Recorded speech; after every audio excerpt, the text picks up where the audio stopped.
घड़ी खम्मा। ये देखो पूरा पैसा मिल गया इंटरेस्ट के साथ।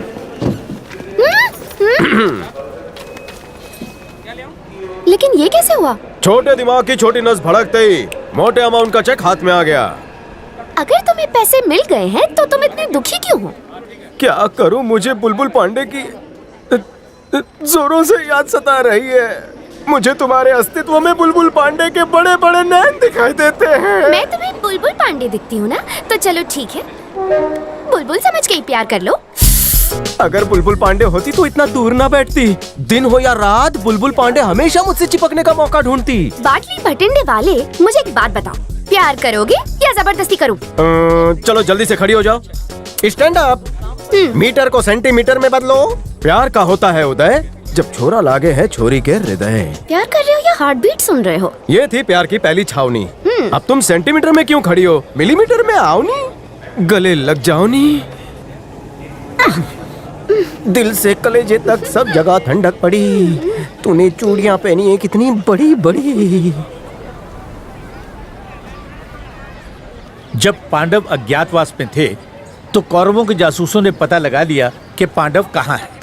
ऐसे में अगर पांडव जासूसों को मार देते तो कौरवों को पता चल जाता, और अगर छोड़ देते तो वो जासूस पांडवों के छुपने की जगह कौरवों को बता देते। अब सवाल ये उठता है कि किया क्या जाए? उन्हें मार दिया जाए या उन्हें छोड़कर खुद मुश्किल में पड़ जाएं? ऐसा क्या किया जाए कि अज्ञातवास के दौरान उनका पता किसी को न चले? आखिर इसका समाधान क्या है? तो नकुल ने एक सुझाव दिया।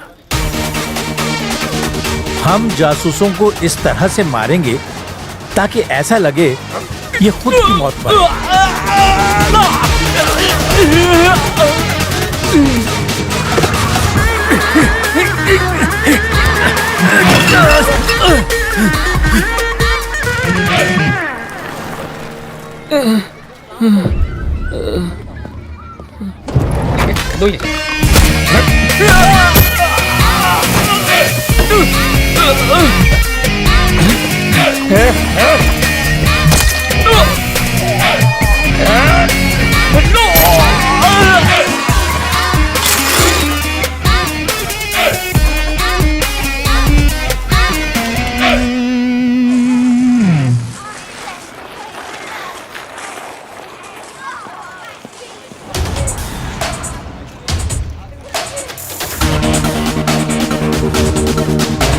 उपलब्ध साधनों का इस्तेमाल करके अपने दुश्मनों को मारना ही नकुल धर्म कहलाता है।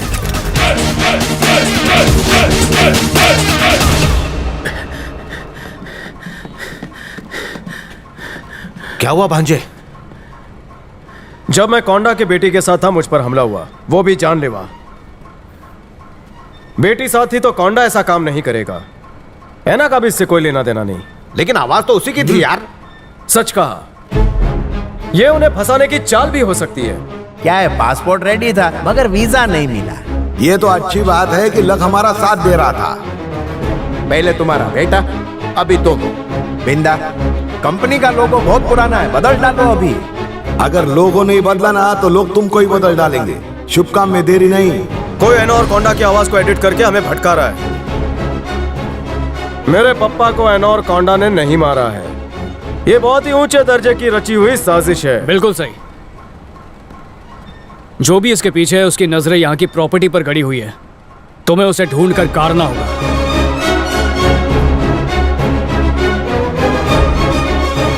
कौन हो सकता है? सर, एक बहुत बुरी खबर है। अभिषेक जिंदा है। तो उसे अच्छी खबर में बदल दे। उस अभिषेक को अभी के अभी मार डाल। एक बात और, माँ की ममता में बहुत तड़प होती है। बेटों की जुदाई और पति का गम बेचारी बर्दाश्त नहीं कर पाएगी। पूरी फैमिली को मिला दे, उसके बाद बचे ऐना और कोंडा। उनसे बड़ा बेवकूफ मैंने आज तक अपनी लाइफ में नहीं देखा। मेरे अंकल का पूरा सपोर्ट है मुझे। बाकी बोर्ड मेंबर्स को हम खरीद लेंगे और फिर मैं सीईओ बन जाऊंगा। पिताजी को पुण्यतिथि पर कुर्सी भेंट करूंगा।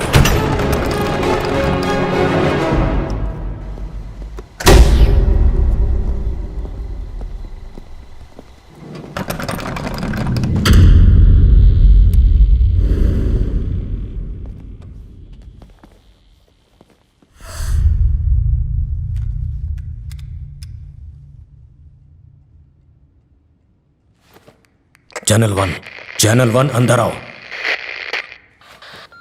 Channel to.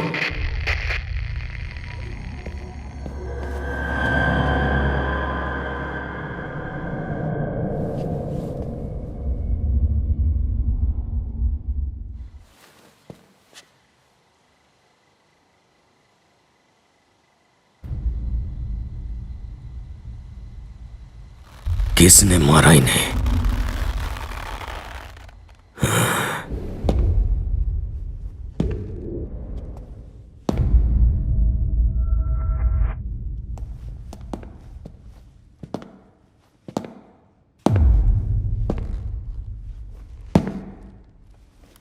चैनल 3, कहाँ हो तुम?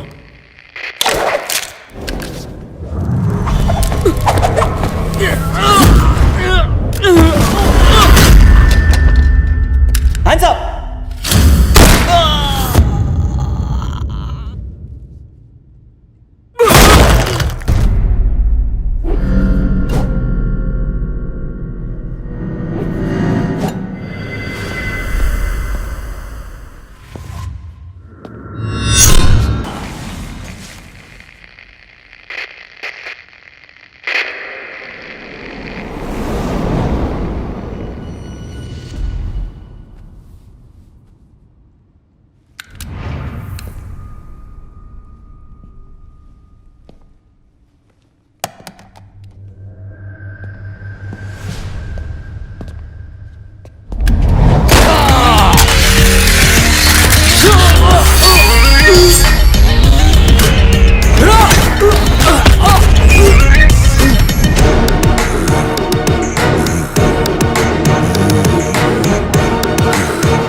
किसने भेजा?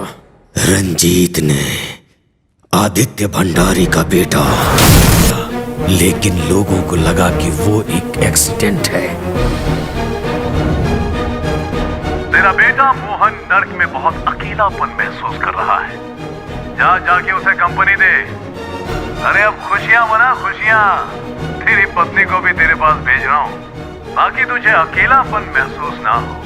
वहां जाके रिंगर रोजेस खेलना, और तेरी कंपनी मैं संभाल लूंगा, क्योंकि उस सीईओ की चेयर को पाना ही मेरा सपना है।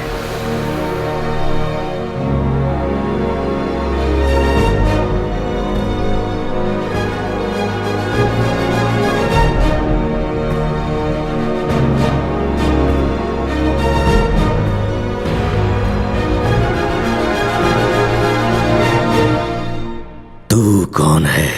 अभिषेक बाटलीवाला, बिंदा का बेटा। और तुम सबकी मौत। हथियार बनाने के लिए जरूरत होती है मजबूत हाथों की, एक अनोखी सोच की, अपने अंदर छुपे अहंकार की। लेकिन तबाही तब मचती है जब कहीं अन्याय होता है। मैंने भगवान से प्रार्थना की, उनके सामने रोई, गिड़गिड़ाई कि क्या मेरे पति और बेटे के हत्यारों को सजा नहीं मिलेगी। मैंने भगवान से तड़प कर सवाल किया, क्या गलती थी उन दोनों की। जवाब मिला, पाप की उम्र लंबी नहीं होती। अभिषेक बाटलीवाला हर अन्याय का बदला लेगा, जलाकर राख कर देगा वो सभी जालिमों को। वो फौलाद है, वन मैन आर्मी। जिन पापियों ने मेरे सुहाग को उजाड़ दिया, जिन दरिंदों ने मेरी गोद को सूना कर दिया, उन्हें खून के आंसू रुलाने और मुझ पर जो अन्याय अत्याचार हुआ है उसका बदला लेने के लिए वो आ गया है। मेरे लिए ढाल और दुश्मनों के लिए हथियार बनकर आया है वो। जानलेवा खतरनाक हथियार।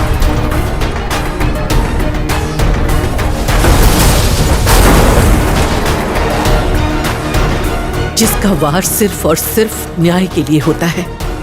न्याय के लिए किसी को मारना धर्म है, और वो अपने इस धर्म का पूरी तरह से पालन कर रहा है।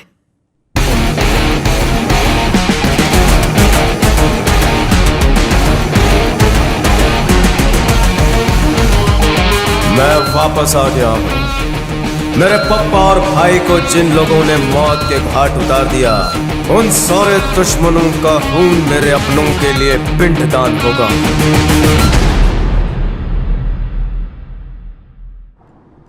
आदित्य भंडारी तुम्हारे पिता के साथ 25 सालों तक घूमता रहा, उनका खून चूसता रहा। उसके बेटे रंजीत को हमने अपना बेटा माना, इंटरनेशनल ऑपरेशन का सीईओ बनाया, लेकिन कंपनी के लालच में उसने हमारे साथ गद्दारी की और हमारे परिवार को खत्म कर दिया। आखिर क्यों? उस कुर्सी के लिए मैं अपने पप्पा को और भाई को खो चुका हूं, लेकिन अब वो कुर्सी मेरी होगी। शतरंज का खेल उस वक्त तक चलता है जब तक किसी एक राजा की मात नहीं होती। रंजीत को मरना होगा, क्योंकि इस खेल का राजा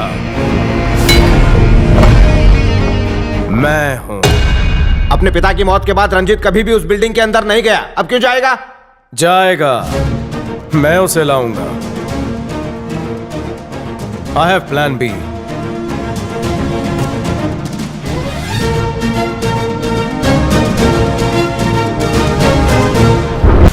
आप ऐसा क्यों कह रहे हैं सर? एक्सीडेंट तो सिर्फ दिखावा है। मैं ये जानना चाहता हूँ कि उन्हें कैसे मारा गया। चलो यस सर, लेट्स गो।